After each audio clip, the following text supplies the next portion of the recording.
Welcome to Drinkin Bros, presented by GhostBed.com. Come with me, Hail Mary, run quick seas.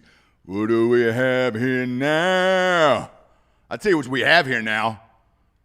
Trump, Melania, COVID, brother. Peak 2020. I know I keep saying it. I didn't understand why you were talking about that song. Why were you singing that? Great question. What's the relevance? Great question. It's the same song I sang when RBG died. So we got to ask the question, Dan. Does Trump die? We got the age range. 74. Boom. He's in that. Obesity. He's a couple pounds overweight. And I don't know if he's got any other medical conditions. Now, I looked at the last doctor report, and it was a clean bill of health. They said that he could pick up a mountain, and he was able to punch right through the rib cage of an elephant. That's how strong he was. That's pretty strong. Yeah. I mean, look, elephants, they're not fucking around with those rib cages, especially. Now, none of that's true, but say it was. Yes. Say he was Teddy Roosevelt. Yeah. Maybe it would be, maybe that's how we could start deciding the presidency. If we just get two of those people like that at the same time running for office, we could really have feats of strength from Festivus become the way we decide our new president, because the way we're doing it right now is pretty damn dumb. When I saw this story last night, it was about 1:15 a.m., and I was up, as always, writing, and my phone started, Michael J. Foxing on me. And I thought you were strangle baiting. well, that's a different. That's this was. Strangulation is. I looked over and I was like, well, something went down. The last thing that I thought in my mind that it would be was Trump and Melania getting coronavirus. Yeah. Now, when I saw Hope Hicks contract it and come out yesterday morning, I was like, well, maybe. She's one of 8 people who travel with the Presidente on Air Force One. And I was like, maybe there's a shot of this. But there's no way Papa Trump's got it, right? No way. And then sure enough, boom, a tweet comes out. And I love that's how it got reported, by the way. Well, it's Trump. His own tweet at 1:15 in the morning that me and my first lady have the COVID. Obviously, the conspiracy theories started coming out. The beauty of it is Don Lemon was live on air. You've never seen a dude in your life just try to keep it together without going, I mean, it was crazy. Like, he had to have been sitting on a thumbtack or something, right, to keep his blood pressure from just blasting his face through the screen and saying, you said it was all a hoax. It's all a hoax. Now, I have a different theory behind this. Okay.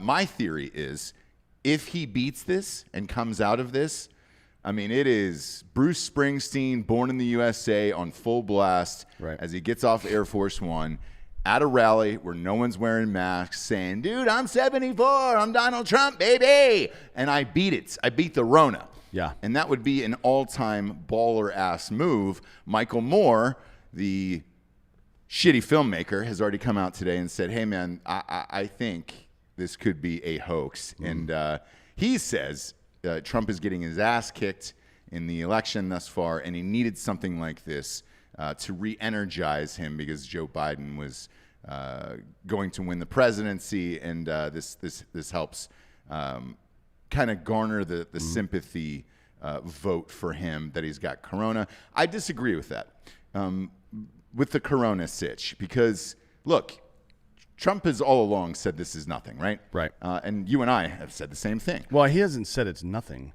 He said it's nothing for certain people. Correct. The people who do most of the work in this country, the people that we've displaced from their jobs, right? That's the point he's been making. No, I don't think anybody rational has ever said that the virus can't ever kill anybody or that it's an actual hoax. Yeah, the hoax part he was clearly referring to was the fact that despite the readily available data showing, one, that the survivability rate is super high, and two, that it disproportionately affects older people but doesn't really do much to younger people except in rare circumstances, that evidence was available very early, and it's been available this entire time. And the Democratic leadership since the beginning of this crisis, actually about 3 weeks in, because the first 3 weeks Nancy Pelosi was running around in Chinatown with no mask on, shaking hands and calling Trump a racist for doing a travel ban on China. Right, that was the first 3 weeks. But then after that, after people actually started getting sick and shit, she's like, "Oh, fucking, we got to do this," and everybody kind of switched tones. But they have not applied any of the data to their fucking models in any way this entire time. It's never happened, and it's disingenuous. And it's Brinkus and I were talking about it earlier today, actually, John Brinkus, about how there's no authority to appeal to anymore. There's no guidepost. There's no standard for Americans or even the world at large. Like there's no one source of information where that information comes out and every human being on earth believes it. That does not exist anymore. Right. It was the news. Yeah. Like back in the day. Yeah. Until Walter Cronkite. Yeah. He fucked it up for everybody. I agree. And, when this came out last night, I was like, man, there's 800 ways to spin this. October surprise actually happened on October 1st. And, I tried to look at it politically because health-wise, let's face it, he's the fucking president, right? He's going to get the best shit on the planet. Yep. He's going to be fine. It's kind of like AIDS right now. Only poor people get AIDS, right? Or can't or die from it. If you're rich enough, you can afford that cocktail. Let's face it. If you're rich enough, I'm sure he can beat the coronavirus. Right. From one side, I look at it like, all right, he got it. He's been against it the whole time and blah, blah, blah, blah, blah. So now people get to spike the football today and be like, we told you to wear a mask. We told you it was serious. You've been doing rallies without masks, shaking hands, kissing babies. We probably started ass-eating season, with the rest of us yesterday. Too early. Yeah. Maybe too early. We'll see. Maybe too early. And then part of me was like, all right, yeah. If he comes out and beats it, like it's going to make him look strong and awesome and all that other shit. Now you got to start going over dates though too, man. I mean, look, we are 31 days from the election. Yep. Right now, we are 31 days out from the election. Early voting has already started in a lot of states. It starts in Texas here on October 13th. A lot of people have been voting for me and Dakota Meyer. Saw that. We posted that on Drinkin Bros Instagram, and oh boy, man, I would say I think probably 28, 30 rallies will have to be canceled in the next 2 weeks because he does about two a day. 2 a day, yeah, give or take. He's able to pull right into the tarmac and do them. I've been to one of those. It's awesome. It's an awesome event. There's a lot of people and he gets it's efficient amped. too. Yeah. Yes, and he is great at them. He is great at rallies. Nobody is better suited for a rally than him. And then the other part of me is like, all right, well, shit. I go back and forth with all of this stuff, like with the debates too, where it's like, all right, the other part of me is like, is it better for him to sit out a debate? Because the last one was such a train wreck, and it's like, is it better to take the time off? Because look, with the news cycles going as fast as they are these days, people will forget that first debate in probably 3 days. Right. It'll be all over. And if they don't do another one, unless something huge had happened, and nothing huge happened. No, it was nonsense. The whole thing was pointless. Right. So why not sit out a debate? Yeah. I think it would be good for Trump. And I think Biden actually needs the screen time, to be honest with you. So, yeah. And then if he comes back for that third one, strong, healthy, I beat coronavirus and I'm an amazing human, going into the election, because I think the last debate is the week before the election? Yeah, I think so, yeah. God, there's so many different ways to look at it. There's so many different conspiracy theories if you're one of those guys out there who could say, all right, well, he's doing this or maybe doing this or that. But then you have to look at it from the human aspect of it, of what if something really does happen to him? Right. What if he's out for a prolonged time? What if the same thing happens to him that happened to Boris Johnson, where he ends up in a fucking coma for a week?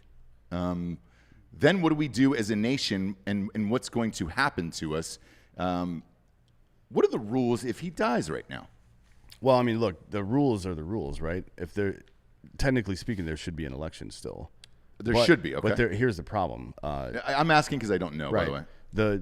There is, if Trump dies or if Biden were to die, there would be no nominee for their party. The party chooses a nominee. The nominee chooses a running mate. So Kamala Harris has not been chosen for shit except for by Joe Biden, right? Right. And same thing with Mike Pence.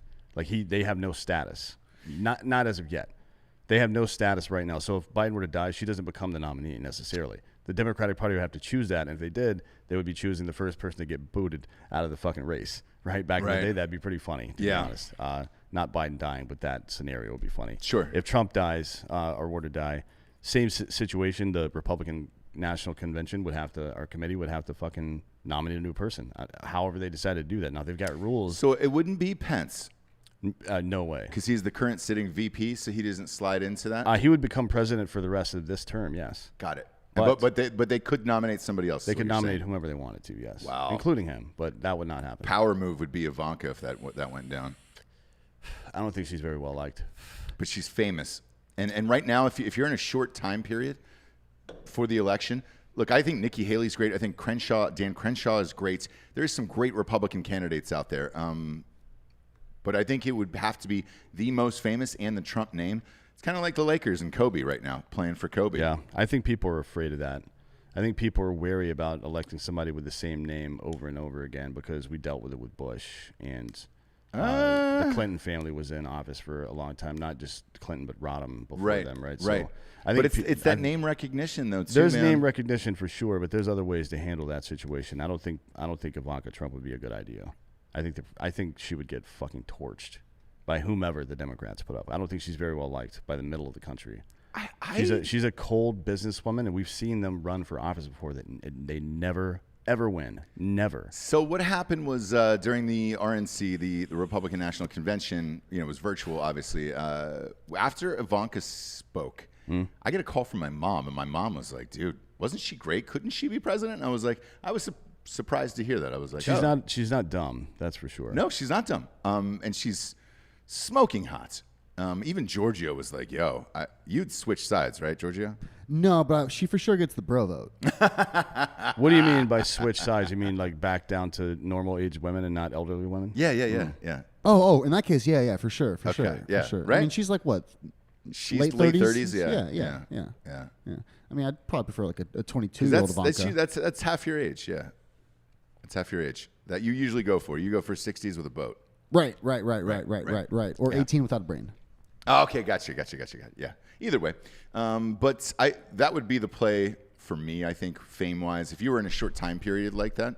And look, I don't think he's going to die, but obviously we're doing an emergency episode today, and we wanted to look at all the angles of this. I think you got to go. This is a crisis situation. Let's say, provided he were to pass, that would be a crisis situation. You need people that are good in crises. There's no evidence that Ivanka Trump is. She's had the support of a billionaire throughout her entire career. Everything she's ever done. Jared Kushner is quietly behind the scenes in all these deals. Yeah, he is, and that's not a good thing either. We don't need shadow governments. We need people who are elected, who are fucking responsible to the goddamn voters. Jared Kushner can go fuck himself, frankly. Right. Like the fact that he's involved in all this shit, don't like it. Don't like anybody that isn't accountable to me as a voter directly doing anything on my fucking behalf. Get fucked, guy. I want the most famous, hottest person in there, and I'm all in on Ivanka. You're saying Ivanka's hotter than Dan Crenshaw.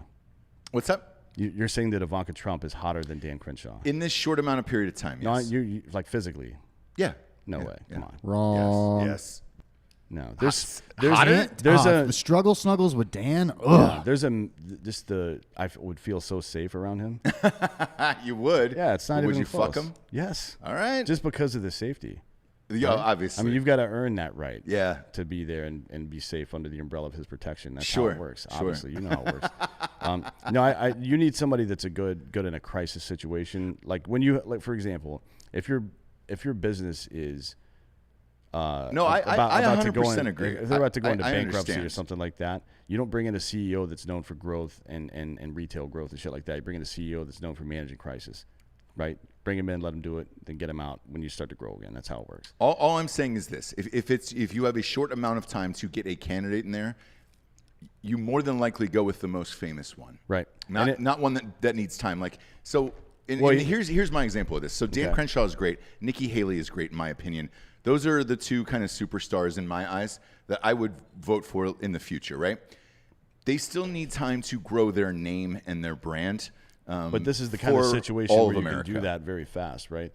You know what I mean? Like, think about it this way: Snoop D-O-double-G wasn't great after he got discovered. He was great, and then he got discovered, right? That process shouldn't take that long. We need young people that are motivated and on point in our fucking government, not people that require 30 years of building a goddamn candidacy. It's fucked up. It's the reason that our government sucks so goddamn bad. We need to be able to identify leaders and talent very fast, get them in positions of power, let them do their shit, and then get them the fuck out of the way, right? But you and I both know right now, in every aspect of life, it is the most famous win and the most recognizable. They win Very frequently, yeah. and that's the culture we are living in right now. Where I think Crenshaw, and this is my honest opinion, I think he is going to run one day, but he's doing it smart. Like, he knows he's not as famous as he needs to be. He's pretty famous, but he's doing a podcast. He's having Jared Taylor direct his fucking commercials, for Christ's sakes. Like, those are getting millions of views. Like, he is slowly building up his brand, knowing that by the time he gets to 2024, he probably will be on that level of fame of like, oh shit, yeah, I know that fucking guy. So if it was a quick turnaround time, I think the Republicans would be forced to go with the most famous person. Even a fucking, he wouldn't win, but even a Ted Cruz. Like, Ted Cruz is still probably the most famous right now out of the Republicans. Maybe, side, right? yeah, but he's not. I mean, look, again, he's not looked at as a tough guy.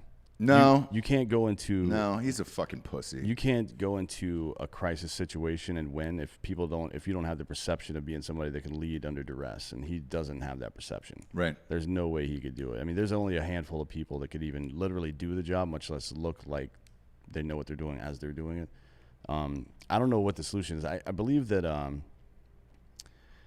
so the way the scenario would play out is going to be pretty interesting, frankly, because let's say he does die, and then the Republican National Committee has to figure out who their candidate's going to be. Right. You have to. It doesn't just pass down to the VP. It's not how it works.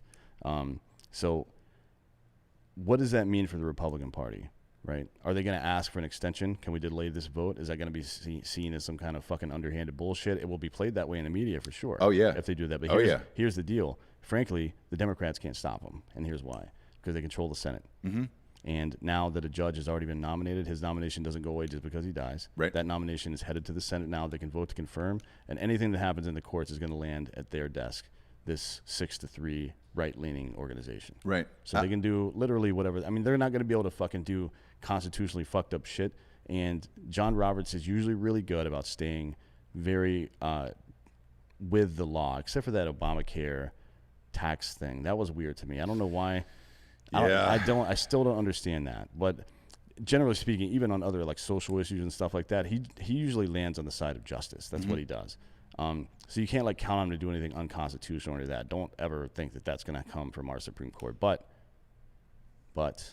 if they make a reasonable argument, like, hey, we need more time, we can't do this right now, then I think they would listen. And then you have an unprecedented situation with a delayed vote, right?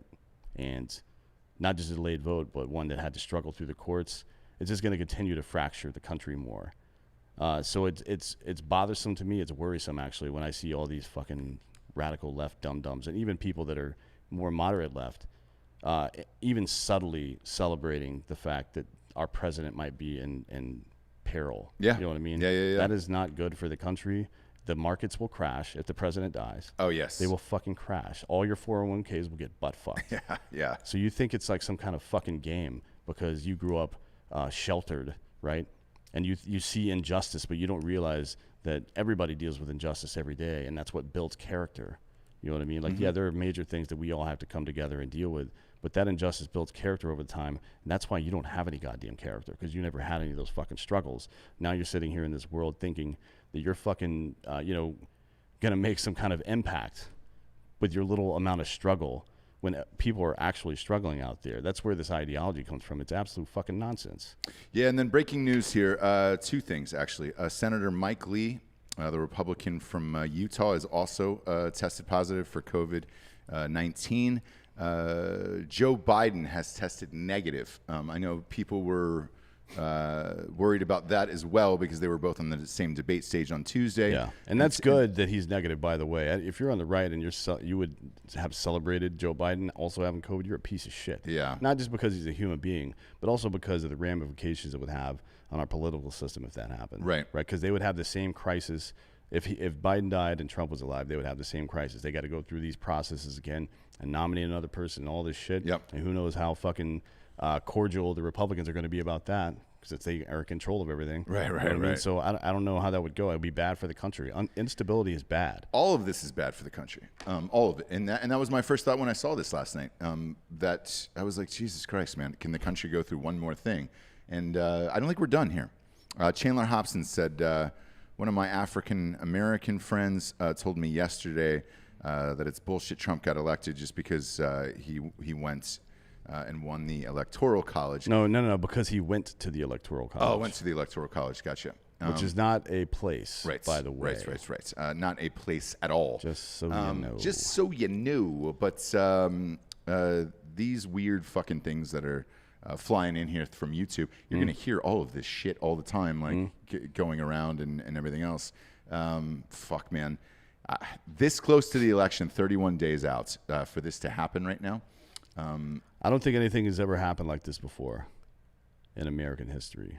No, and it just keeps continuing. Yeah. The other thing that happened last night was the Melania Trump leaked phone calls to her best friend.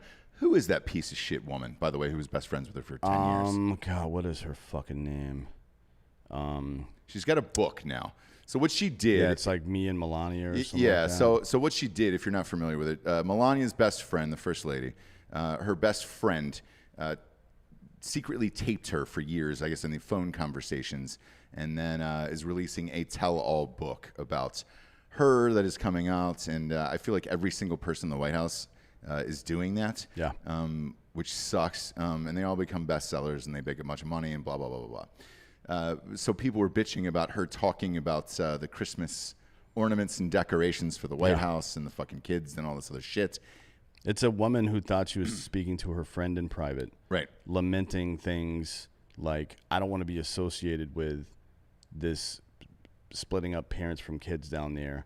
But then she actually kind of gave the reasonable explanation for why it's happening. Yeah. And also referred back to the fact that it was Obama and Hillary Clinton that built all these places, by the way. Correct.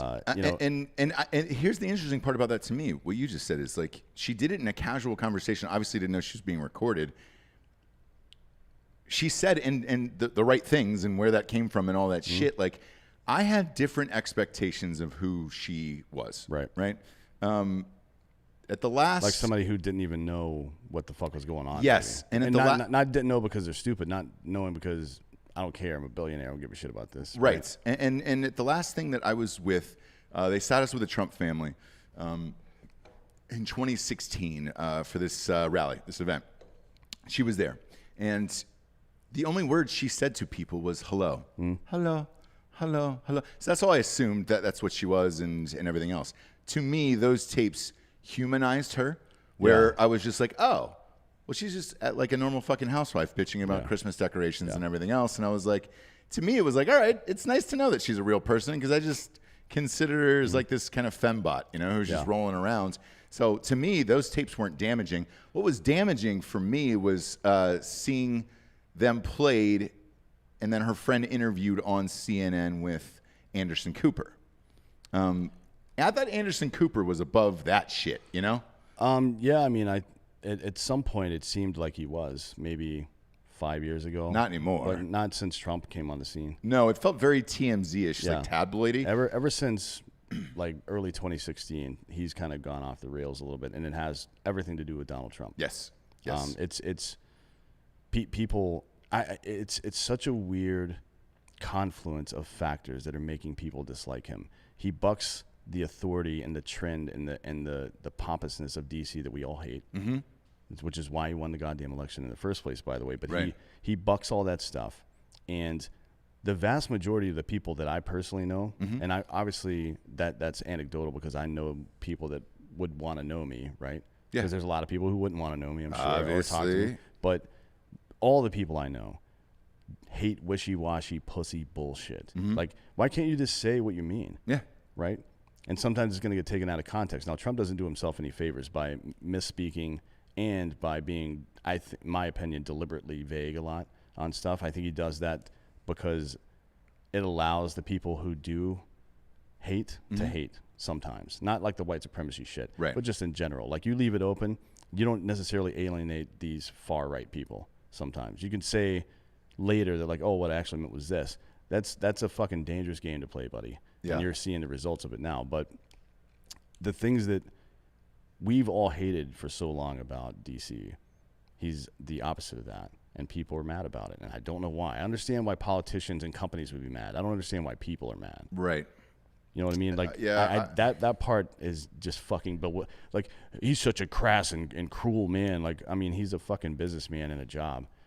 I don't agree with a lot of the stuff he does, and I don't like him personally, but it kind of is that the kind of attitude is pretty well suited for leadership, frankly. Yeah.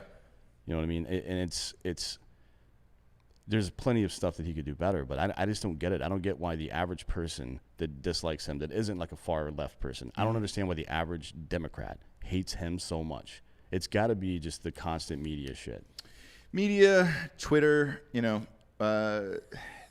a lot of people feel that he ruined the office of presidency, that it was this, Well, it wasn't JFK fucking everybody in town. It wasn't that. It wasn't Bill Clinton stuffing cigars up people's pussies. It wasn't fucking George W. Bush almost choking to death on a goddamn pretzel. Are you fucking kidding me?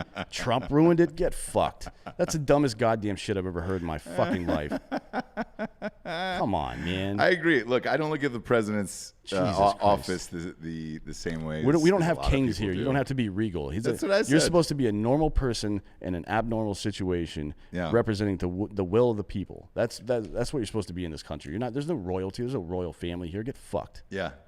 Idiots. Who else? Let's see here. I'm getting all tuned up. Yeah, it's fine. Tune it up today. But this the fact is a bonus that show. the fact that CNN as a network and Anderson Cooper did like a primetime special with this woman who let's really drill down on the facts here. What happened was this woman who was best friends with the First Lady of the United States for 10 years and who the First Lady got her job and access to at the White House, by the way. Yeah. That person, this woman that received all this access and friendship, secretly recorded this woman for years and then like kind of specifically released certain kinds of audio recordings that would make her maybe look bad. Some excerpts. That is vile, evil, cunt bullshit. And the fact that they just gave it primetime coverage shows just how big a piece of shit network they are. And Anderson Cooper's a cunt. Don Lemon's a cunt. Everybody over there's a cunt. Fuck them. Yeah. It's crazy to me, man. And it's only going to continue. And I feel bad for them because it's like, who do you trust at this point? Who do you talk to? Because everybody's going to record you or try to get some soundbite to get, a book deal or whatever. We got some more breaking news here. 2 more COVID cases reported at the White House.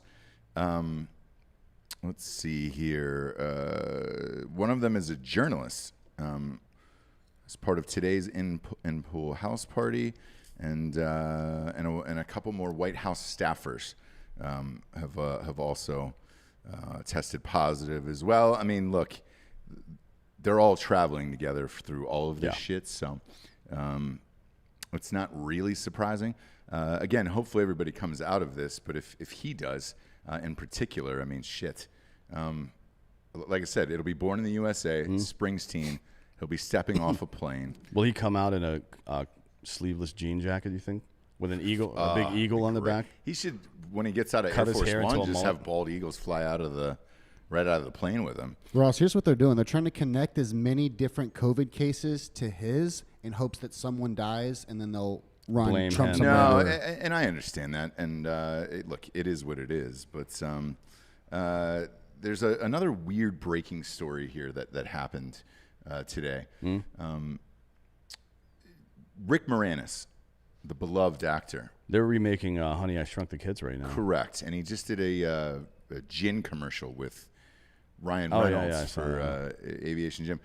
Somebody just walked up to him and punched him in the face on the streets of New York.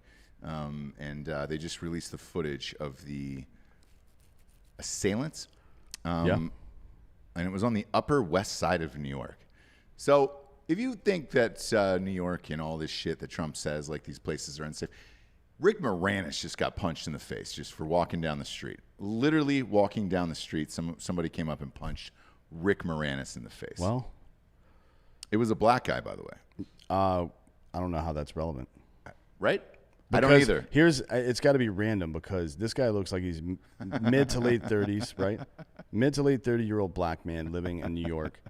Probably doesn't even know who the fuck Rick Moranis is. Mm-hmm.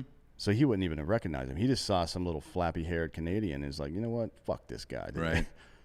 Yeah. You know? But random weird, acts of violence are more of an indicator of overall lack of security than actual coordinated violence, by the way. So it is true. There's another weird thing that happened today. It wasn't really weird so much as it was predictable. So Vanity Fair, which is just like the best of all time, right? They write in. Here's the name of the article they wrote today. It's Bess Levin, Besslevin is the author. Right. She looks like an idiot. So it says Trump, who claimed masks are for suckers, blames the military and law enforcement for Hope Hicks getting COVID-19. That's the headline. Now here's what President Trump said. He said, you know, it's very hard when you're with soldiers, you're with airmen, you're with Marines, and I'm with the police officers. I'm with them so much. And when they come over here, it's very hard to say, stay back, stay back. It's kind of a tough situation. He's saying that, yeah, technically we should be social distancing and shit like that. But it's hard for me to tell military and first responders not to come shake the fucking president's hand. Yeah. That's what he's saying. Yeah. Clearly, motherfucker, because those are the words he said. Like, you don't need to dig into them. Yeah. You can just hear the words people say and be like, oh, these words mean this, so that's what that person meant. Great. Got it. And move on with your fucking life. This is fucked. That they would try to say that him saying that he loves the troops so much that he has a hard time staying away from them, that's somehow blaming Hope. Right. Or, somehow blaming them for getting Hope sick and thus getting him sick. That is like fucking Olympic level mental gymnastics. Oh, dude, it's only going to get worse. We have 31 more days worth of this shit. Some more breaking news, and this one affects Giorgio here. Uh-oh. Is it something about elderly people? Oh, shit. No, it's dubstep artist Cookie Monster has died at 31. R.I.P. to Cookie Monster. Probably some sort of drug-related instances. I've been I don't been a few know. shows with him. I've done probably 8 or 10 shows with him. I didn't know about that until right now. Yeah, I know. That's what I'm telling you. It just happened right Yeah. now. Holy shit. What happened? I'm looking for It's what got happened. to be drugs. It's Drugs. it's breaking right now. Drugs or suicide, right? I mean, there's been a string of DJs murdering themselves over the last year or two. It's kind of weird. Whenever I see a name like this, I hate to laugh, but whenever they say our beloved Cookie Monster has left us, that's the quote here from the friends. We are devastated. No words can contain our feelings on such a day. All of our thoughts go out to Tony's family, friends, and his son Ollie, aka the Mini Monster. The world will miss you, Cookie, and we love you, brother. Not sure what happened, but he was 31 years old. When you hung out with him, was he big drug guy?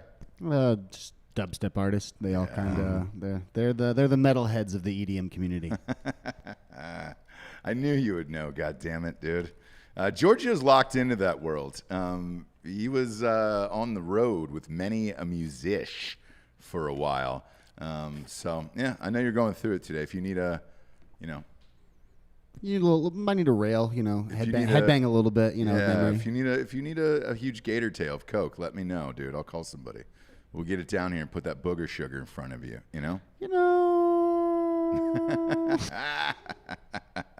Really twisting my arm over here. Yeah, you need a little nose cardio. Let me know, brother. We can hook it up. We can definitely find somebody. We got some sponsors, Dan, who put this shit wagon on the air. First and foremost, ghostbed.com/Drinkin Bros. October deal, dude. They've got an October surprise themselves. Fall sale, 30% off all bundle packages. Boom. Do it now, dude. It is fucking on. And you know what? I'm going to refresh this. They got our nice little video on there. They got a fucking brand new homepage. Do they? 25% off all mattresses, 2 free ghost pillows. But look, as always, if you're a member of the military or first responder, work for the government or a teacher in this life, you get 30% off anyways, man. Everything in the entire store. best in the biz. Go to ghostbed.com/Drinkin Bros today. Get your mattress where, as always, they got a 30% discount for anybody who's into wheelchair porn. Fun fact. Not a lot of people know that. I don't see You want to that. call Rich Bernstein and re-ask him? I that don't if see they it got- on the copy here. Okay. So maybe you're hallucinating. So here's the deal. They want you to take a picture of yourself watching and or getting off to wheelchair porn, and then what they'll do is they'll give you 30% off that mattress. Right away, right? I'm not seeing it on the page, but I trust I'm you. pretty Got sure it, they're going got to call the police immediately. Okay. Oh no, that's not illegal, is it? To record yourself Russell Brand getting your was dick in it. run over with wheelchairs? Yeah, and is that then illegal now? Send it to people in lieu of payment? If so, that's not the world I want to live in. You know, I want everyone in a wheelchair to be able to run over my penis equally. And yell the word wheelchair out loud when you're doing it. Wheelchair. They got a 36-month pay-as-you-go program. No interest at ghostbed.com/Drinkin Bros. And as always, all of the deals that I mentioned, including the wheelchair one. Wheelchair porn is, it's you can bundle it up with that one. You can bundle it up. Next up, we got buyraycon.com/Drinkin Bros. Headphones for your ears and your nose. In your head. Any hole that you've got in your head, you could stuff a fucking earphone in there. You know what I'm saying? I wouldn't do it. I mean, they go in your ears. They're supposed to. Yeah. But let's say you want to jam a couple in your nostrils. It's fine. You know why? Because they're so goddamn cheap. They're like stealing. The Beats by Dr. Dre and Bose and all that other bullshit is going to run you triple digits. This is not at all. When you go to buyraycon.com/Drinkin Bros, about $65, dude. You get 15% off. It's about 65. Yeah, it's $65 there. Thereabouts, yeah. Yeah, right around there. And they got some rechargeable battery cases that are fucking amazing, dude. You can look, if you've got your earphones in, that's a perfect Coke case too. Yeah, it is. And Putting Coke in there. when I use them, I usually only charge the case once a week, maybe. And I use them every day. And the rest of it's for Coke, right? Yeah. Yeah. But it's great. They last 6 hours, and you can run, you can dance, you can play, you can do anything in these, and they've got the best quality there is. Go to ghostbed.com/Drinkin Bros today. And are we out of audio here, Giorgio? I can't hear myself. No, maybe it was me. Maybe I kicked it out. I'm a dummy. I'm a dummy with technology. Either way, go to buyraycon.com/Drinkin Bros today. Get these headphones, dude. It'll change your life. We're gigantic fans of them. Next up, D'Anthony, we got Zebit.com/Drinkin Bros. Yep. That's ZEBIT.com/Drinkin Bros. Yeah, this is a cool company for the holidays Yeah. because, with all the stuff going on, but even usually people have a hard time either organizing or paying immediately for all the shit that they end up buying during the holidays, right? I mean, do. You end up spending a lot more money than you thought you were going to spend unless you're completely antisocial like me. Yes. But if you are looking to buy these things, and I love the fact that they focus on all of the at least in the copy, but if you look on the page, they put all the stuff that they think are going to be gifts up front, so you don't have to go searching for them, so that's pretty nice. So let's say you're buying a TV, right? Right. And it's, I don't know, $1,500. Yeah. You don't pay $1,500 today. No. You pay, I don't know what the amount would be. It'd probably be something like 100 or 220, somewhere around there. You pay that amount, and then you make several other payments over the course of 6 months, but you get the product immediately. Yeah. Right. So there's no waiting. It's pretty great. There's none of that credit check bullshit. So if you got problems with that, you don't have to worry about it. All you really do is go onto the site, sign up, find your stuff that you want, and then buy it. That's the way it is. The deal with them, man, is monstrous here. Because if you're going holiday shopping, you can sign up today for Zebit. And again, Zebit.com/Drinkin Bros. It's ZEBIT.com/Drinkin Bros. And you get up to $2,500 of credit to shop in the marketplace, which is amazing, dude. That is a monstrous deal. And they have fucking everything on there. They're basically TVs, couches, all that shit. Yeah, they're giving you $2,500 worth of credit with no credit check and no interest. And At all, and dude. the product arrives essentially immediately. Yes. So that's a pretty good fucking It is deal. the best deal you can get. No credit check, no nothing, dude. If your credit's shit, I don't even know if I'm allowed to say that, but if your credit's shitty, fucking go get it. This is awesome. Yeah, I mean that's what It's amazing. Go to Zebit.com/Drinkin Bros. $2,500 of credits just for fucking joining, dude. Yep. You're welcome Zebit. for our gifts. That's ZEBIT. You're welcome for the gifts that I gave you. It's like debit with a Z. I don't know if they did that on purpose, but Yes, you they get did that. $2,500 of credit up front. You're damn right they did. Zebit.com/Drinkin Bros. D'Anthony, I'm starting to get worried about the election show on November 3rd. And here's why. There is a lot of people flying in for this. Yep. And the level of drunk we're going to get at this thing is starting to frighten me. Yeah, that's why I'm going to get a room downtown, actually. well, I own a room downtown. You do, yeah. It's You're mine, fine. yeah. You're fine. I'll be walking to and from this party, probably. I'm gonna get that room tonight, by the way. Yeah. I'm gonna get a room downtown and call it a day there, because shit's gonna get out of control for this. There's so many people flying in for this thing. Yep. It's gonna be a blast, and it'll be a whole 7-hour, 8-hour, who knows, maybe longer worth of shit. And yeah, I'm nervous, man. I'm gonna have to get something within walking distance of Whiskey Tango Foxtrot Ice House, because you guys were there the other night and it was packed. Yeah, it was I can't imagine what it's going to be like on election night. Wednesday. I mean, Yeah. they can only hold so many people at a time, Well, unless it's a private party, which it is a ours will private. be. So I think so, right? We can pretty much do it. I think the capacity of that place is like 290 or some shit, so we can get a good crowd in there. Yeah. I don't remember. It's that's going to be standing room only probably. But hey, it's a private party, so. It is a private party. It's going to be a public night and a private party. A lot of people are moving to Austin, Texas, by the way. Giorgio just told us that your mom's house is moving here. Officially announced on Joe Rogan's podcast. Yeah. Your mom's house is moving here, and my wife listens to James Vanderbeek's wife's podcast. Oh, I didn't know that was a thing. Didn't either, but the Beak is moving here. Oh, Yeah. is he like trying to copy us now that we copied him? Maybe. By living- going to Wilmington. Yeah. So we moved to Wilmington and then to flex on us. Vanderbeek moves to Austin. Get Yeah. fucked, Vanderbeek. We'll tear your ass up, dude. That is be fucking around. that is a classic, by the way, Vanderbeek move. If you don't know, Dawson's Creek was shot in Wilmington, North Carolina. And the fact that he is now moving here. By the way, he's moving to where I live. He's moving to Drippin' Springs. Oh, that's amazing. I mean, he's probably more known for his role in Don't Trust the Bitch in Apartment 23. But you know what? I'm a huge fan of that show, actually. I watched every episode. it was really good. It was really good. I don't know why they fucking canceled it. But the more interesting part to me was we're in Varsity Blues territory. Is he going to go back and coach? Is he taking over for Bud Kilmer? I don't know. You're asking if they're remaking the movie? I'm asking. If he First of all, it was real, right? That was a real movie? No. Yes, that was a real football team. Yeah. No, that was a movie. No, Bud Kilmer was No, real. John Voight is not a football coach in a high school in Texas. Here's what happens, all right? Paul Walker tears an ACL in that movie, Right. and then he dies later. No, I know the movie. What the fuck's that got to do with anything? No. But he dies in real Yeah, life. you don't- so like, here's that what- movie is real. I don't know all the details about what causes car crashes and burning alive, but one of them is not having your ACL torn for sure. Well, I think it is, because when I watched the movie, I was like, "Oh, he's dead now. It doesn't matter because he's not a quarterback anymore." I don't think so. Was it definitely- West Haven? Was that the name of the high school? West Haven?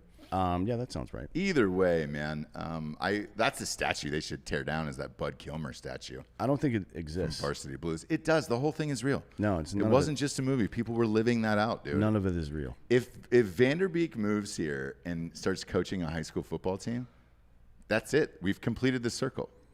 We have to coach the rival football team, Yeah. right? And by the way, we'll get him on the show. We'll get Vanderbeek on the show. I've got a line into Vanderbeek. I almost bought his place in Wilmington, by the way. That's a true story. He had one downtown. He had one downtown on the water that was beautiful. And it came down to, because, this was right when Jessie and I moved there, and we were obviously about to have children and all that stuff. And his place was beautiful, and it was right on the water. The problem was it was like this huge condo. And there was no, like, kind of front yard or backyard to play in and all that shit. And For the kids, you mean? yeah, Yeah. it was nothing. You were downtown. It's not a thing, right? You can't do that with kids, right? But all I kept thinking was when I walked through that place was, man, do you know how much pussy Vanderbeek slayed in that fucking place? I mean, I bet it was just legendary. Absolutely fucking legendary. I mean, there's like 3 colleges Yeah. and universities Yeah, within dude. like 25 miles of the air. And that was peak 90s when you could still do whatever the fuck you want with no consequences, basically. So Yeah. I'm sure, he's probably got all kinds of AIDS and shit. Since this is a bonus show, let's get weird today. I when I was shooting The New Guy, it was actually here, right? It was in Austin, Texas. Right. So I lived out of the Omni Hotel. So you did for go 4 back to months. The New Guy. I then. did go back to The New Guy. Sarah Williams. Well, yeah, I did. Sarah Williams, you fuck. By the way, she's our what is it? The worst fan award ever. We're gonna add somebody this year, but Yeah. We'll see who it is. we'll see who it is. So when we were here, Austin used to be the hotspot for shooting movies. Yep. So there was like 4 or 5 movies shooting at the same time. Before Toronto got really popular. yeah. Correct. And they used to all put us in the same places. Well, Joshua Jackson was shooting a movie at the same time from Dawson's Creek. Mm-hmm. Dawson's Creek was at its zenith at that point, right? And he was doing this movie with Colin Farrell. It was like a Wild West movie. I forget the name of it. Really? Yeah. And Colin Farrell used to fucking rage, by the way. The sober Colin Farrell sucks. The old Colin Farrell was awesome. The one that he used was to the best. The one that like somebody asked him about his wife, and he had that video come out. He was eating his wife's pussy, and he just looks up at the camera and says breakfast, lunch, and dinner. Yeah. That's the Colin Farrell I miss. Same. And I miss Ben Affleck on drugs and alcohol too. Yeah. So it's another story. So anyways, they used to do these things where they would try to get the cast together to go out and party. You know, like, hey, let's get together and party. And it was kind of like a way for like the crew to meet the other crew and all that other stuff. And so we did it one night. And we went to this billiards, that huge billiards bar on 6th Street. It's right Here? on the corner. Yeah.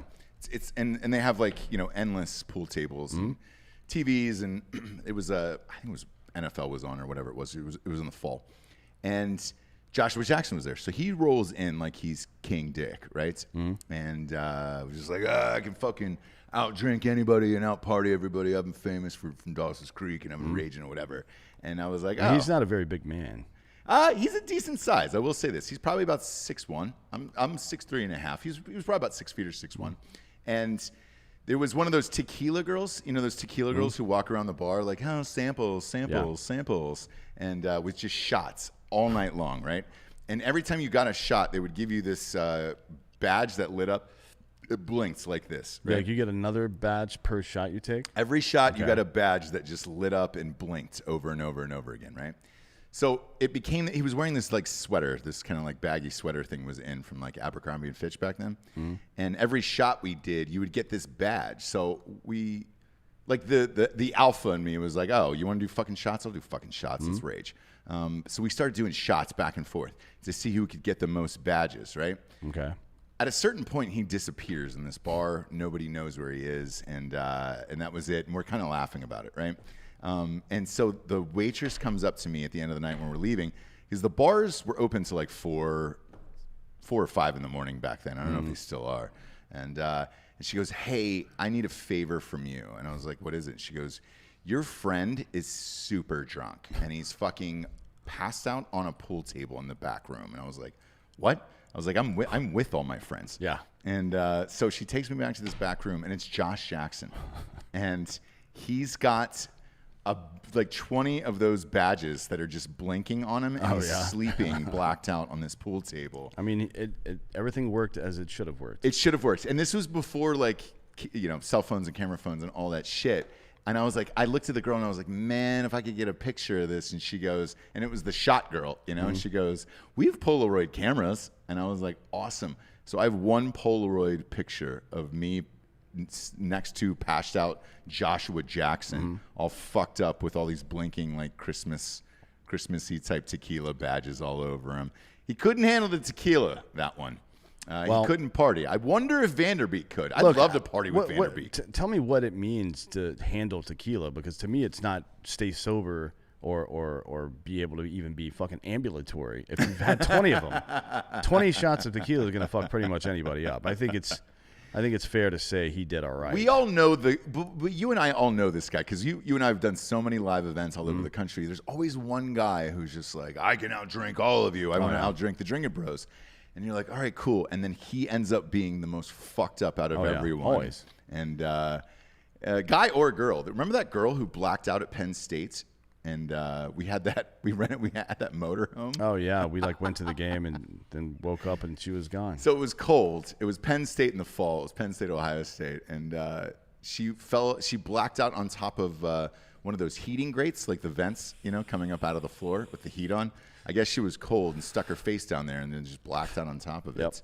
And there was like lines across her face. God damn it, I missed that shit, One day we'll get back. No, dude, November 3rd. We will be right back there. That was Bree, one of the Brianna, that's right. One of the Big Dick Danoff is in the room. Richard Danoff, that's right, the dude. Pennsylvania DB admins. Yeah. Who was with it? It was Andrew from Stateside Vodka. Andrew Ball was there. Yeah, he was Stateside there. Vodka. He was still because he was he had to do work. And he was in the the you mean motorhome. That stayed back? Yeah. Yeah, and he goes, did "Hey the man, game, that girl just fucking blacked out on the thing." She probably just needed a nap. She's a mom. She's got a couple kids. She really? Yeah, she's probably needs some time away. That's so funny, man. I miss it, man. That all this COVID bullshit, and that's the thing with Trump too, man. He's gonna miss these rallies. He's gonna miss these fucking rallies because he's great at them. And the people, look, man. I was watching the clips of these things. Every rally he's been to is still like 2016, where it's just fucking bug fuck. Everybody's going nuts. Yeah, I mean, I don't know what effect that'll have. I don't know either. I think some of his surrogates are going to go out and have rallies. I think Don Jr. is going to hit the street a lot more and things like that. That'll probably happen. But it's gonna Trump enjoys it, so that's probably gonna. But Trump is a rock star. I mean, he's at these events. If you have not been to one of them, dude, they treat him like a rock star.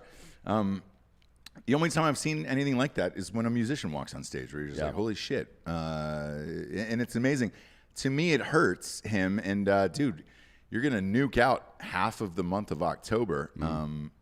Obviously he'll have a speedy recovery. The thing is, if he comes back before the 14 days, the media will bitch about it. He's in quarantine for 14 days. He's gonna have to do virtual shit for a little bit, probably. I guess, but that's not really his thing, man. No. That's not, the fun of him is live rallies, feeding off the crowd and all that shit. So I'm not sure what's going to happen. I am surprised at this, though, that he's not tweeted more. Hey, I'm feeling fine. No, they're probably busy right now. They're in the war room right now, trying to reschedule everything and figure out what they can move to virtual. If there are major rallies in cities that they know they need to win, they got to figure out who they're going to send there now in his place and shit like that. They're working today, I'm sure. Let me see. There was a quick fucking update here. Let me see if we can get it. Again, this is an emergency show, last seconds. All right, this is breaking news here. This is the physician to the president. There's an official seal on this, an official stamp to that. I didn't know that. I released the following information with the permission of President Donald J. Trump. Following PCR confirmation of the president's diagnosis as a precautionary measure, he received a single 8-gram dose of Regeneron's polyclonal antibody cocktail. He completed the infusion without incident. In addition to the polyclonal antibodies, Ross can't read today, and it doesn't matter. The president has been taking zinc, vitamin D, famotidine, whatever that is. Famotidine, isn't that a stomach pill? Maybe. Melatonin and daily aspirin. If I were him, I definitely would put hydroxychloroquine on there. Famotidine is a histamine blocker. It's that's the generic name for Zyrtec or some shit like that. Okay. I think.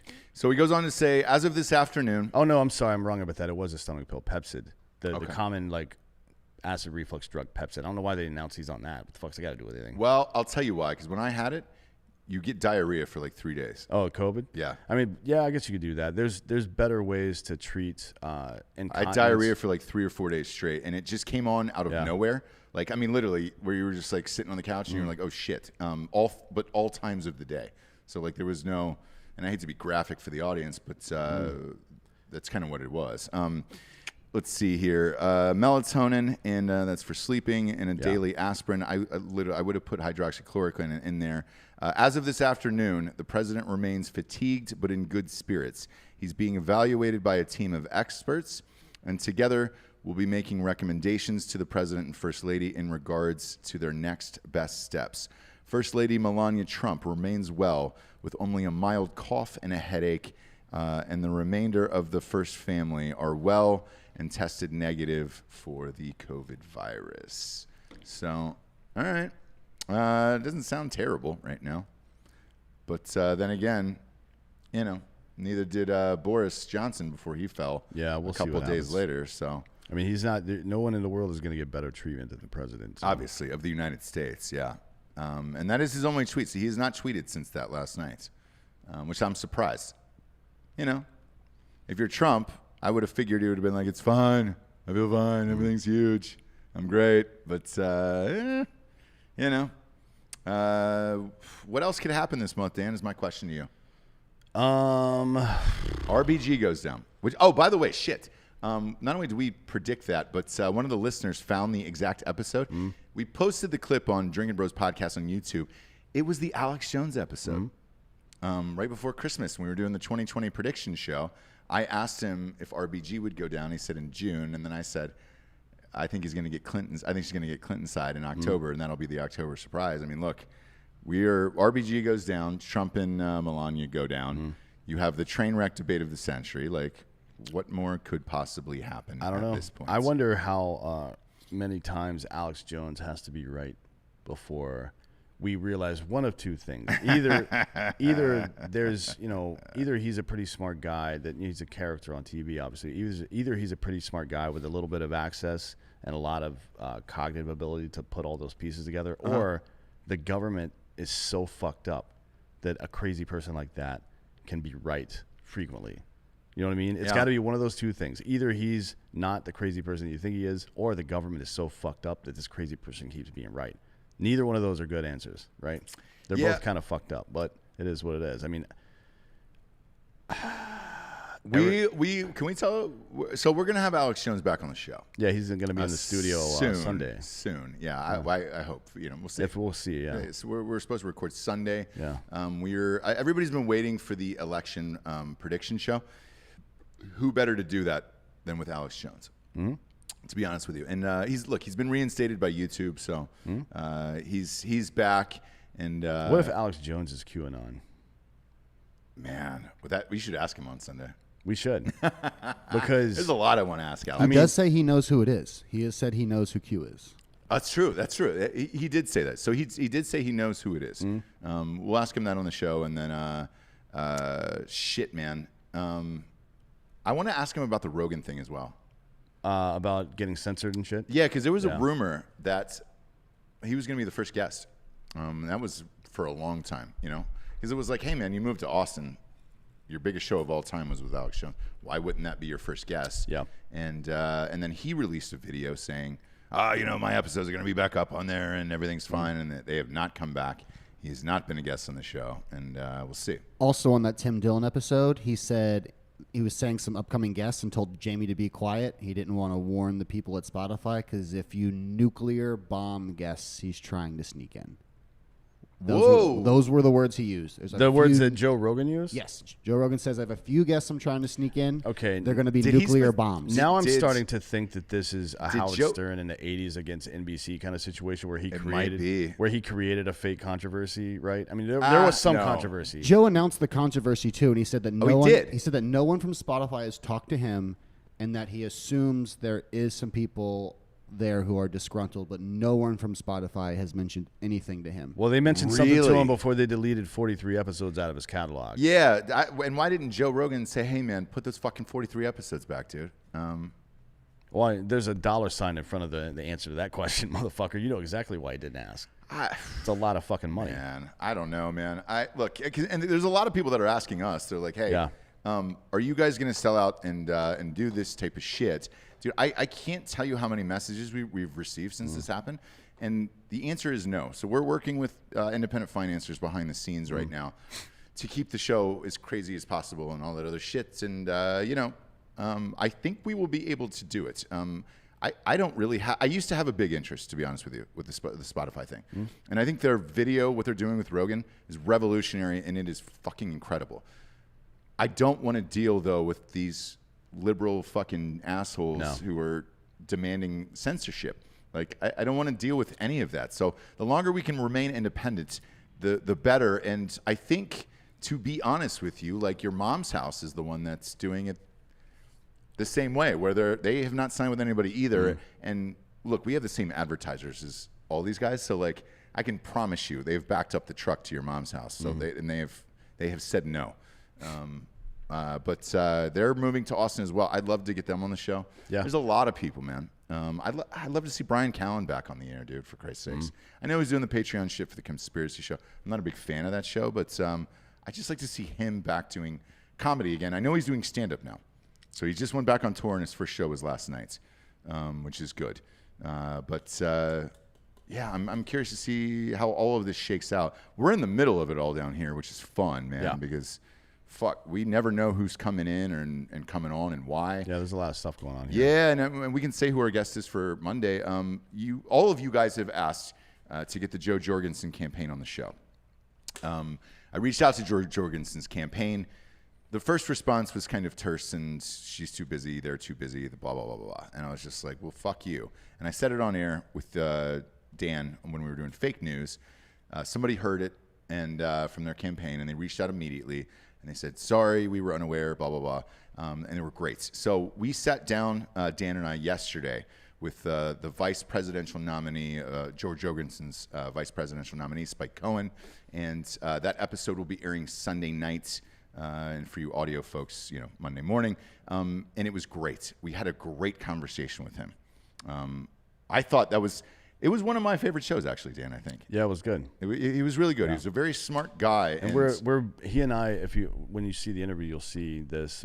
We're pretty combative towards one another. Well, he handled it well. I wanted to put him under a little stress to see how he would react, to be honest, because it's easy to fucking have a script in your head, like an elevator pitch. A 2-minute answer to pretty much any question you might hear, right? Mm-hmm. You have to stress, and you have to like reach into that question and separate it a little bit to make them answer specific things, to know whether or not they actually know what the fuck they're talking about. Right. Now I disagree with him on tax policy. I think taxes for libertarians is a big fucking problem because it ignores the reality of our situation as it is. Like the idea of a flat tax, for example, bringing everybody up to like a 21 marginal rate, and then it's a seesaw, right? Mm-hmm. So if you're up here paying a lot of taxes and you bring this down, this is how it works. Right. Everybody that's poor is paying more taxes now. That's not tenable. It's stupid. Yeah. It's frankly stupid. And the other part is they want to have some like kind of community buy-in for every dollar spent in the government. That's just not feasible. No. Dude. There's with 350 fucking million people, never happens. Now there are situations where it can happen, and one of the ones where it can we talked about. But by and large, he had good answers to questions. Yes. He was prepared. He's a thoughtful and smart dude.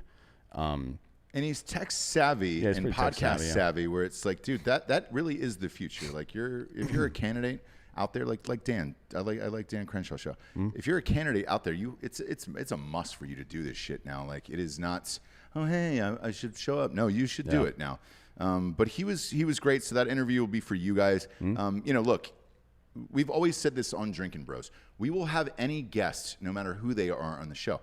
If Hillary wanted to come on the show, we would have her on the show and interview her. It would not be sweet for her, but we would definitely do it, and we were respectful people. And also, you guys had pitched the Jorgensen campaign so many times to us that, dude, we will absolutely listen. Whether or not we agree is another story, but the beauty of us in particular is, I tend to lean a little right. Dan does not. Dan is in the middle. We're able to have thoughtful and open conversations with people without giving a fuck and being dicks about it. And we had a very thoughtful and great conversation with Spike Cohen. And I understand the people who are voting libertarian. I get it.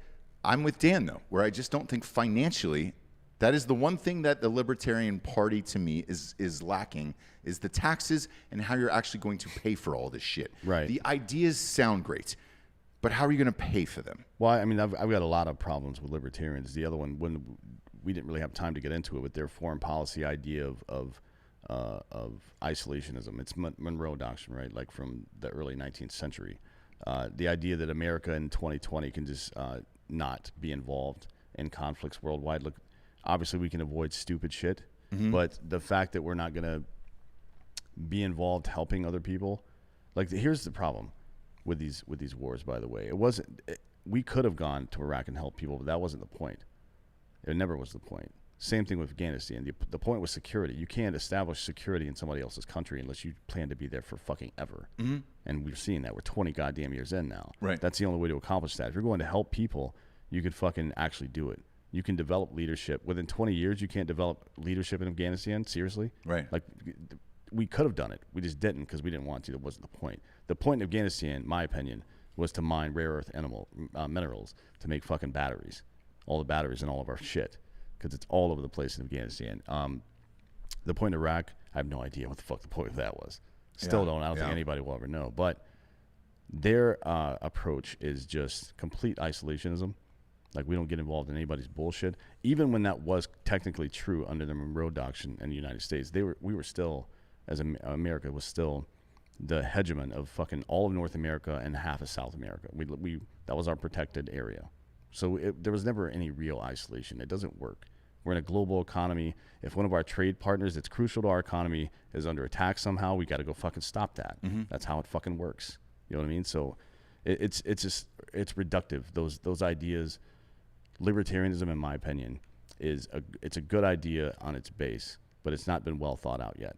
I think somebody that has a little bit more government experience I agree. Needs to get in there and figure out how we can fucking pull the government's hands back off of our shit as far back as possible while still being protected, right?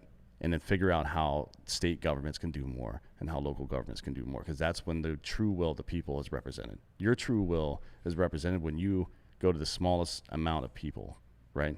Because your voice means the most in that situation. Right. And that's the reason the 10th Amendment of the goddamn Constitution exists, to take federal power away, put it at the hands of the states, and then at lower levels if possible. But we don't do that. No, but they are heading in the right direction. But they need more organization and they need better thought out plans and policies. But there was a lot where, I looked at it and I was like, yeah, I agree with this. It's just, it's going to take somebody bigger, I think. They're not going to win the election, obviously, but it's going to take somebody bigger and with a more well thought out plan. Like a Bloomberg. I thought if a Bloomberg would have ran that type of shit, that would at least get you in the right direction, get a fuck ton of votes. Yeah, by the way, that's why Bernie Sanders is a fucking coward. Everybody thinks of him as this tough old political activist. No, he's a fucking coward. He ran his entire career as a fucking independent, right? And he could have made a fucking point. Yes. He could have made a point could. By reaching one. He could have done two things. One, reach out to the Libertarian candidate and the Green candidate and be like, hey, we're going to fucking do this. We're not going to work with you, but we're not going to work against you either. Yeah. Because the more all three of us do together right now in this election means better future for America, regardless if we win now or not, or what the fuck happens. Now, he didn't do that, obviously. The other thing he didn't do was just run as a fucking independent. Yeah. Like, you fucking coward. And it was political expedience at its finest. It's one of these people that talks about ethics and fucking justice all the time, but never applies it to their own fucking life. You know what I mean? Because all he wanted to do was capitalize on the giant Democratic base. That's what he wanted to do. That's why the DNC fucked him over, because they hate him for that, and they're rightfully so, frankly. If he had just run as an independent, that would have lionized the other side. The fact that a major political person in the United States decided to run as an independent in a presidential election would have told everybody else that you don't just have to choose between these two people anymore. There's a real third option out there. Now, whether you believe that socialism is that real third option, I hope you don't, but the person on the antithesis side of that I know what you're is going saying, to go straight up. Whomever the libertarian, I guess it was Gary Johnson then, his polling would have shot straight through the fucking roof after that. He probably would have seen something like 10 to 12% of the vote. Because it's going to take 4 or 5 of these candidates in a row, election after election, to start to build so people can actually start to take it more seriously. And I agree with you on the Bernie Sanders tip. Like, he could have been that guy that set it off. It would have fucked.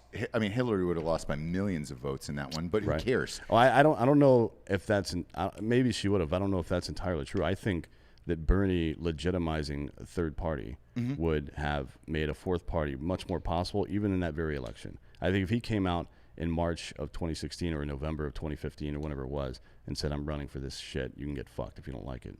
Yeah. And I'm running as an independent, and my party is independent, and you're all my enemies. Right. What that would have said was, hey, there's a third party out. This is what it would have said to conservative Americans. There's a third party, a legitimate third party out there that represents a populist base. And now we can look back to something like a libertarian candidate, and populism is all they care about, right? Liberty, individual liberty is literally the name of the fucking party, right? Yeah. I think it would have made people who were on the fence about voting third party do it. And I think we would have seen much different results. Like maybe the winner of the election in the U.S. would have only received 30, 45%, 35 or 45% of the vote, plus the Electoral College, obviously. Of course, yeah. But, yeah, I think it would have been something closer to that, and that would have been a very interesting thing.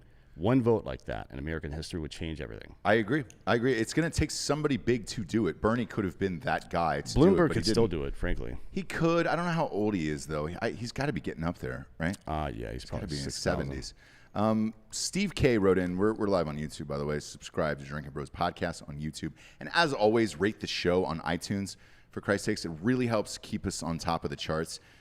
Give it a 5-star and a quick review. Steve K wrote in and said, your Mom's House live shows have been insane. I've gotten a lot of messages about that of whether or not we would consider doing it. If you don't know what that is, it is an uncensored sort of pay-per-view version of their podcast where they're showing the craziest like clips and shit on the planet. Some people have asked us about that because in the past, you and I have talking about like, hiring porn stars to get blowjobs for Drinkin Bros and shit like that. Since your girlfriend is here today, would she be cool with that? She doesn't care if other dudes get blowjobs. Why would she? Because Jessie cares. I don't are you think cool with that? Jesse cares if you get blowjobs. Yeah, she's not going to want to watch probably unless it's like a funny or something. She was I don't know. not stoked about episode 100, but Jessie was not. I would. That was many episodes ago, because Ross. I think it would be funny to get that situation hooked up, but I'm not going to sit there with my fucking chin in my palm like this watching as this dude's getting his dick sucked by some fucking crack whore. There's no way that's happening. I'll engineer the whole show naked.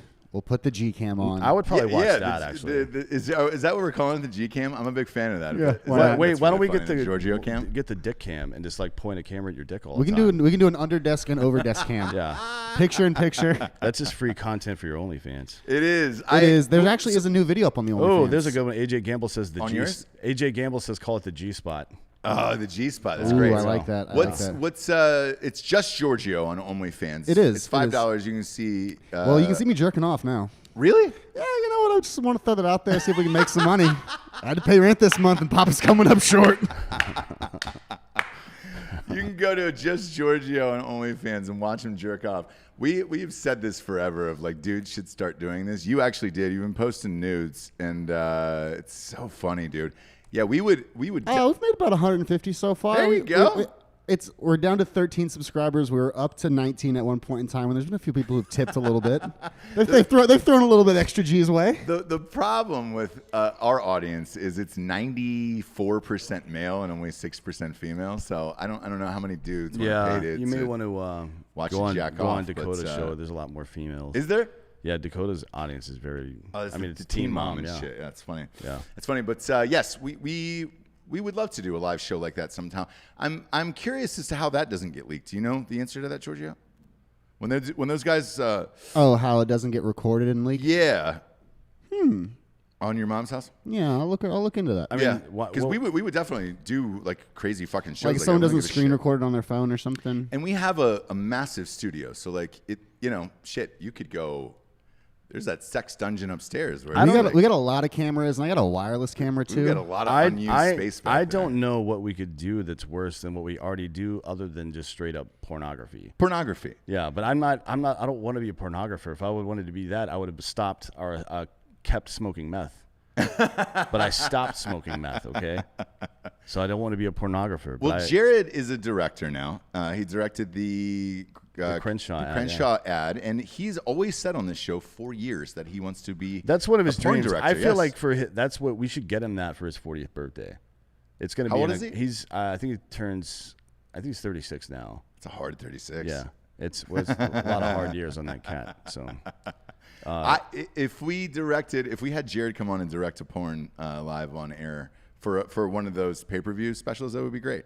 I mean, I'm not even kidding. I think it would be a really nice birthday present for him. Craig Dulesky says, "Where's that cruise porno?" So, dude, it's shot and it exists somewhere, but you have to go back and listen to that episode. There's clues in it, and if you can find it, you can find it. We just joked about it the other night where no one has ever cracked the code for that thing, and no one has found it, but it exists out there. And I forget what episode number that was, but the cruise porno exists. It is out in the world. You have to follow the clues to find it, and if you find it, congratulations. But yeah, I forget what episode that is. That is for our OG listeners. You got to listen every day. Wait, which episode? Right before we went on the cruise, Jared said, "Hey man, I'm going to direct a porn on this cruise." Oh, that's right. Inside the thing, and he did. Yeah. And then he said he listed, what was it, 8 clues or 9 clues, and he goes, "Look, if you follow these clues, but it's all past things in all of our episodes, and then that's where you find where it is, because it does exist. It is out there, and it was shot." Well, I would never find it because I don't remember what I fucking say half the time. No, I don't either. People often, like, if you guys approach I don't either. me and repeat one of my lines back to me, I usually just assume it's something I've said at this point, but I usually don't know. I don't remember that because I get into the zone over here. And Is this your Brittany, by the way? Yeah. So this is your is she comment. talking shit in here? You get a black screen when you try to screenshot or record on OnlyFans. Really? Oh shit, I didn't know that. I didn't know that either. That's the technology for it? Yeah, it says they used to allow content creators to set They used to, huh? block it, Yeah. and now you get a black screen when you try. Look at that technology. There we man. go. Technology. Maybe yeah. it So is if you try to block it, so shit, we could easily get away with murder on that. I mean, We know so many porn stars too. yeah. I mean, we could definitely get away with murder. One, I think, Maybe is in we should town just- next week. We should just murder Is it Katie somebody. Cush that's here next week? I have no idea. Why would she be here? Not to hit on Brittany, but I just screen recorded my OnlyFans. Oh, you did.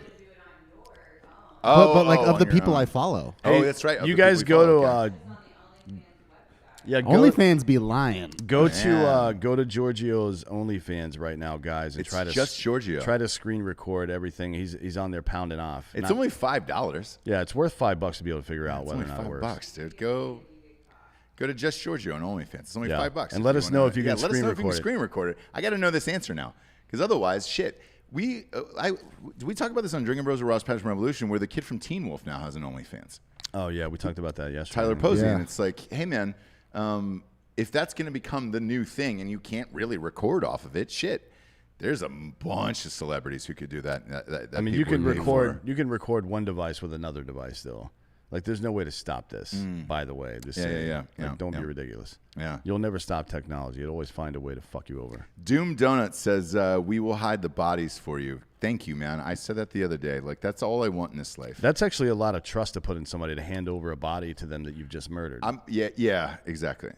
So I need murderers and then body hiders on top of it Mm-hmm. and everything else. And, I feel like we're getting closer to that. Yeah, Because yeah. my list is long, dude. And I don't care. Like, I don't care that they'd be gone off this earth. yeah. You know?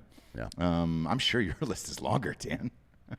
It's gets shorter all the time, actually. Does it really? Yeah. Why? Getting shorter all the time. That joke, that is the only time a joke has sailed over my head, I think, in the show history. 800 episodes in. And yes, we are right around 800. All of these are numbered differently because we have Savage Saturdays and fake news and all this shit. We've also done 2 Buzz to Air, and I forgot about those shows, Yeah. man.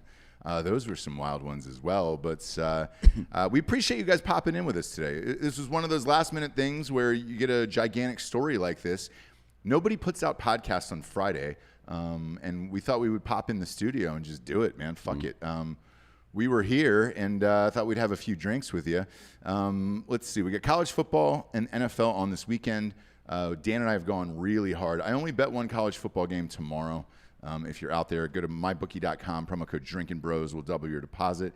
The only college football game I bet on tomorrow was Georgia -6.5, but I threw 500 on that.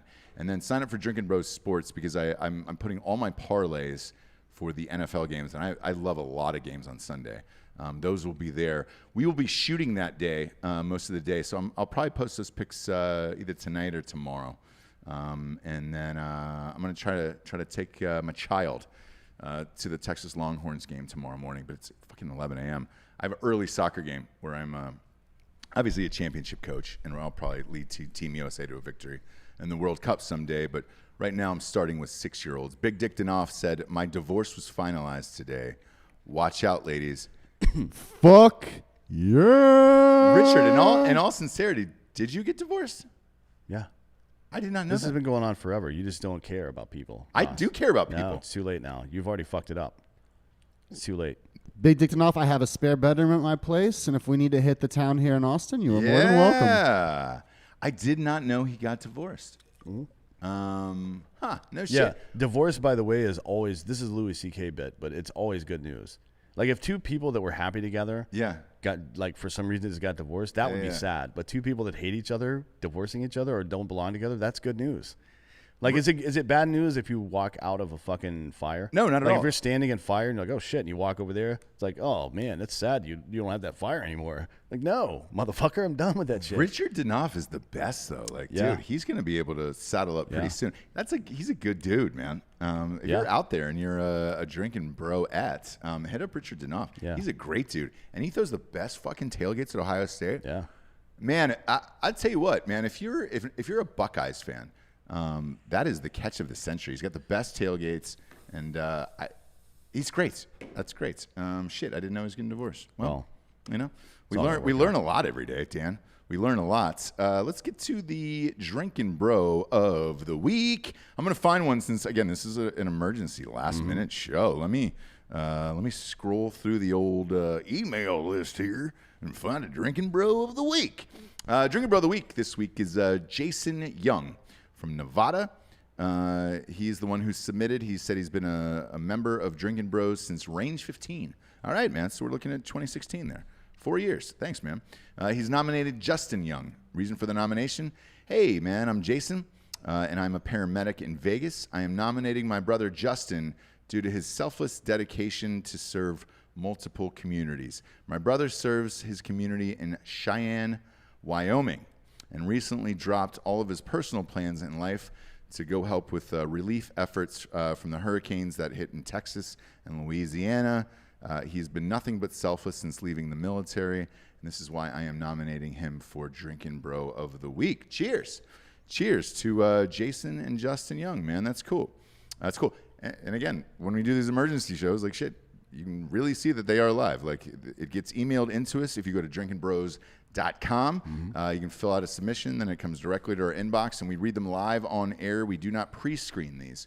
So whatever you write, we will say on air. While you're there, you can get some butter soft teas that are $19.99, some Drinkin Bros teas. Wear them to the November 3rd election show. And join us at Whiskey Tango Foxtrot Ice House. We will be live all night long for the election. Make sure you vote, though, before you come out, please. And you know which way I'm telling you to vote. Come on, baby! Trump's going to pull through this thing, D'Anthony. We're going to be a stronger country. Yeah, I mean, I might win, though. Maybe. We'll see. Somebody wrote you in. Somebody see. wrote in D'Anthony. There's been quite a few people writing in D'Anthony. I know. Where does that get reported at the end of the day? It doesn't. If it doesn't at least get to like 0.1% of the total vote, I think it doesn't get reported. It gets categorized as other. I just want to see it somewhere in a paper. That would be really funny. Yeah. It would be funny as shit. Appreciate you guys watching with us on YouTube today. Bonus show. Enjoy it. We'll be back at you Sunday nights on YouTube with Vice Presidential nominee for the Libertarian Party, Spike Cohen. Great episode. For D'Anthony Holloway, I'm Ross Patterson. We are the Drinkin Bros. Good afternoon, good evening, good night, everyone. Buenas noches.